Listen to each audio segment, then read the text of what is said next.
పార్వతీదేవిని శ్యామలాదేవిగా కొలిచినప్పుడు మాతంగి అంటారు. మాదిగల కులదేవత. మాతంగి అనే శబ్దం నుంచే మాదిగ వచ్చింది. మాతంగి శబ్దం ఎలా వచ్చింది? మతంగ మహర్షి ఆరాధన. మాదిగల ఎలవేలుపు, మాదిగల గోత్రానికి మూల పురుషుడు మతంగ మహర్షి. అది మహర్షుల ఇంట్లో పుట్టినటువంటి కులవండి. ఎవరిని తక్కువ చేసి మాట్లాడకూడదు మనం. మహర్షుల ఇంట్లో పుట్టారు వాళ్ళందరూ.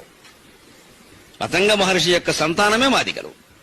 వాళ్ళ ప్రవర మతంగ మహర్షి అని చెప్పుకోవాలి. మాదిగల కులాభిమానంతో ఎవరైనా ఉంటుంది. ఎవరి కులం మీద వారికి అభిమానం ఉంటుంది, తప్పేలేదు. గుళ్ళోకి వెళ్ళి మీ గోత్రం ఏంటంటే మతంగ మహర్షి గోత్రం అని చెప్పాలి గర్వంగా. ఏమి అందులో ఇబ్బంది పడాల్సిన పని లేదు.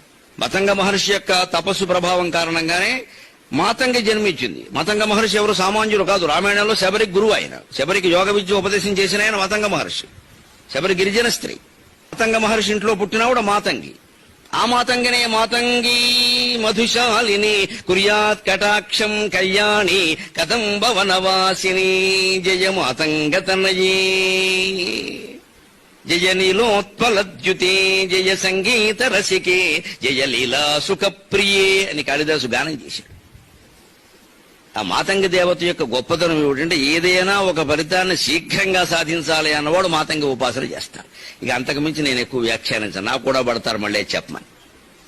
మనకి మాత ఉపాసన తప్ప మాతంగి ఉపాసన తెలియదు. కానీ దాని లెక్క దానికి ఉంది, చెప్పాలి కాబట్టి చెబుతున్నా. ఆ విశ్వాసాన్ని పోగొట్టుకోవాల్సిన పనేం లేదు. శీఘ్ర ఫలితాన్ని ఇచ్చేటువంటి దేవతలు ఉన్నారు మనకి.